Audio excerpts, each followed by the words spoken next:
My Yukon here has 220 plus thousand miles on it, and needless to say, it has lost some horsepower. So we're gonna try to gain some of that back with these Powergo Motorsports Shorty headers. Check these out.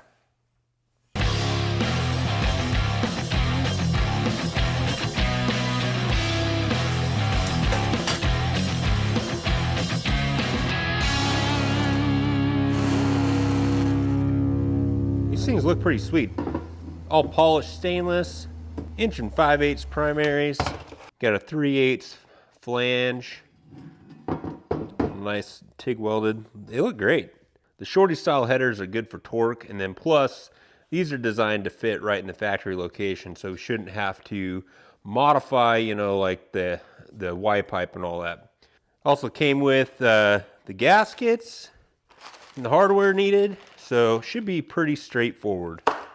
So the first thing we got to do is unbolt the factory manifolds. While I'm in here, I'm also going to change the spark plugs and the plug wires because it needs it. Last night when I pulled this thing in the garage, I did douse down everything with a special concoction of acetone and trans fluid. It's homemade PV blaster, so hopefully that'll help us not break any bolts. This job should be really easy if we don't break any bolts.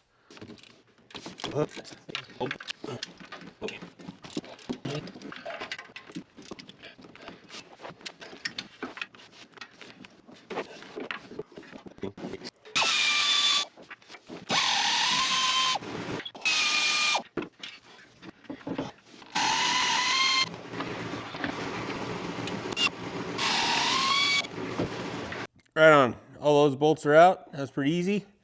So I'm gonna do the same thing on the other side while the car's down low, and then we'll jack it up and get the flange bolts. All right, we got all the bolts done on this side. I did have a 15mm bolt holding the dipstick tube. We pulled that out so I could get to a couple of the bolts, but now that's all loose. We're gonna jack this thing up and get the flange bolts.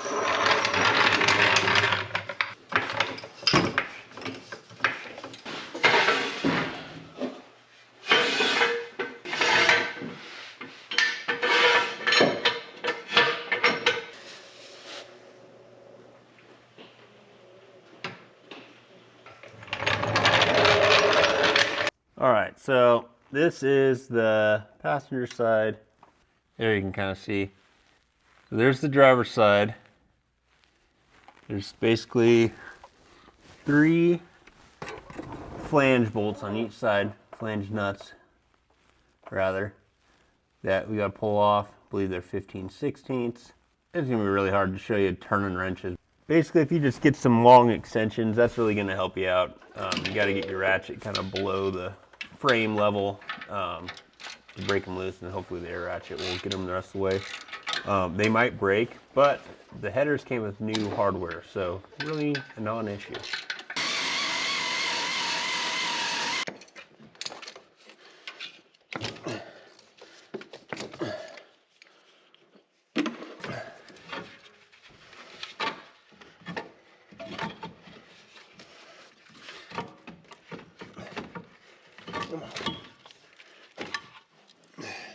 All right, that's what we're replacing.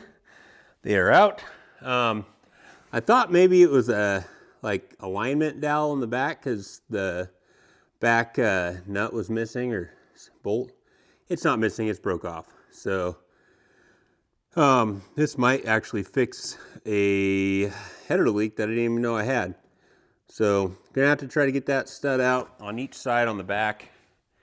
But I got a softball game to get to, so this will resume shortly. All right, got one of the broken studs out. It was quarter turn at a time with the old vice grips until I remembered I had this cool tool here. So I've got a set of these, I don't know if you can see them that well, these sockets that have, it's got like a reverse pattern grabber. I don't know what to call it. It grabs onto things that are stripped. So basically, when you turn this thing in reverse, like you're going to take something out, those teeth in there grab on, and it threaded this guy right out. So So I got one more on the passenger side. We're gonna knock that out and then swap out the spark plugs while we're in there. That worked awesome. I actually didn't even need the vice grips this time to get it started. It just grabbed onto that bolt and pulled her right out. So that's done. Sometimes I forget about what cool tools I have. I'll try to find a link for it and link it down in the description because these are pretty handy to have, especially if you got broken studs.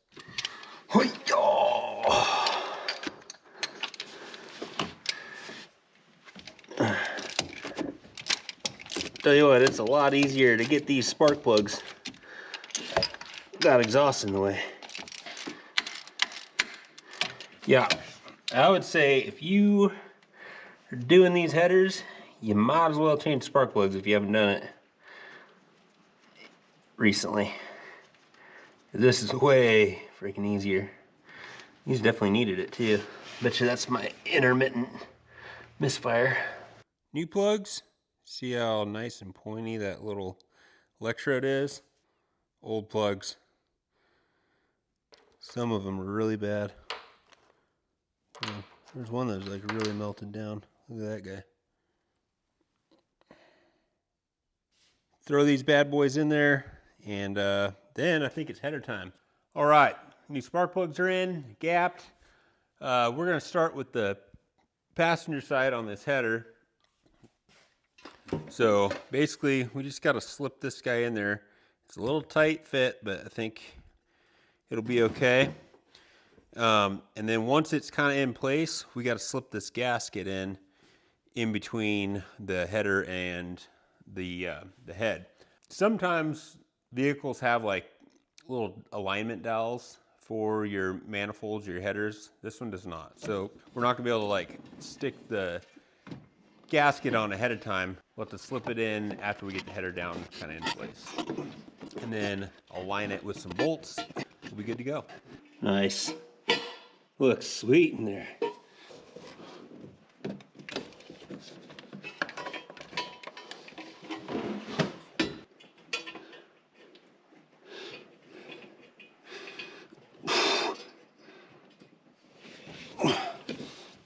Alright. Look pretty good. Got the gasket slipped in there. Just got to get the rest of these bolts in. All the supplied hardware does come with lock washers, so you want to make sure you get those in there.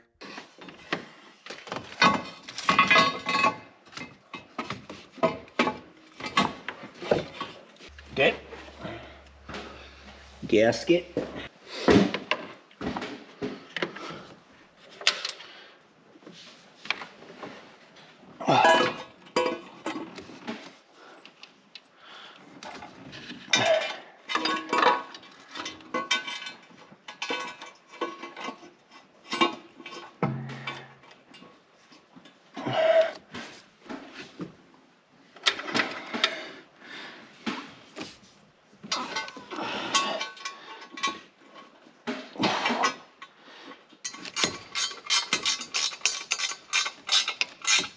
Things look pretty dang awesome in there. I like it. So top slide, we just got to get the new plug wires in, and then we'll move on down to the bottom and hook those flanges up. Flanges also came with new hardware. We got these bolts here. You're going to want to run them down through the flange into the Y pipe. That way, if that bolt ever, or that nut ever loosens up and falls out for some reason, you're not going to lose your bolt. It'll just sit there with gravity. Got some more errands to run. Kind of a broken up day here, but we'll be back at it this evening. Finish this sucker up. See if it sounds any different. It's got to have more power, especially changing the spark plugs and having a little better flow on the manifolds. I'm excited. All right, got all the plug wires in. There's a couple spots where the factory heat shield does not fit because it interferes with the header. So I stole these from the Jeep. I hadn't installed them yet, so they'll work on here. I'll put a link down in the description. There's a lot of different kinds you can use, but basically it's just a little heat shield to prevent yourself from burning your wires up. You can see that back one there. That one would be rubbing on the headers. So you're gonna want to do that. Don't forget your dipstick tube. I fished that in from the wheel well. That was the easiest way to see the hole on the block and get that lined up, get the bolt back in. So now we just gotta hook up the flanges. The passenger side from the factory has this like cone style gasket, and this is built into the header, so we don't need one. There's no gasket in between the Y pipe and the header on the passenger side, so we'll just throw the bolts in. The driver's side does have this gasket that we need to slide in there. It's gonna be hard for me to show you under there. It's tight and the lighting's terrible, but I'll try to show you the finished setup and then we'll fire this thing up. All right, got the flanges all hooked up. Man, that was a struggle. Ratchet wrenches, wobble extensions, and the air ratchet really came in handy down there. You pretty much got to have some kind of wobble extension to kind of get in there to some of those bolts. Then also I went in through the wheel well. There's room in behind there. That's how you got to get to like the O2 sensors if you're doing that anyway. All right, well, I'm gonna swap the oil out real quick because I got it on the jack stands, might as well do that. And then we're gonna hear this thing run. I'm pretty excited. Got some nice looking headers in there. All right, oil's in, shop's a mess. Let's fire this thing up, see what it sounds like with the new headers. All right, hopefully got all the wires plugged in.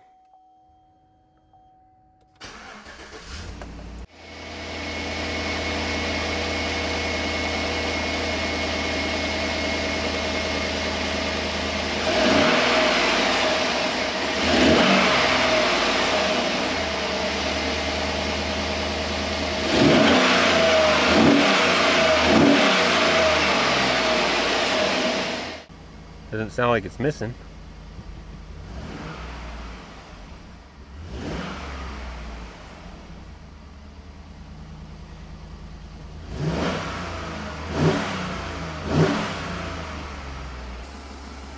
Sweet.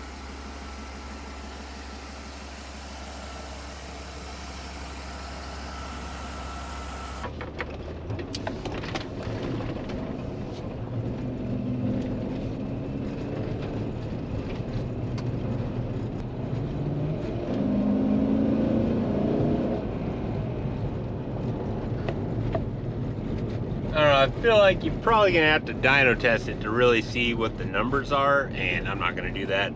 But it does feel maybe a little more snappy. Was that the headers? Was that the new plugs and wires? I don't know. But they do look cool. They actually fit really nice. I mean, everything lined up just the way it should. Remember your factory heat shields on the plugs and wires, they're not gonna work on all the spots. So you might as well pick up some of the aftermarket heat shields so you can protect your wires from getting melted on the headers. I think what would really cap this thing off as far as performance wise is actually doing the rest of the exhaust. That's what's going to open it up. That's what's going to release the sound of the headers. Definitely have more engine bay noise. That is pleasant. It's a pleasant exhaust sound.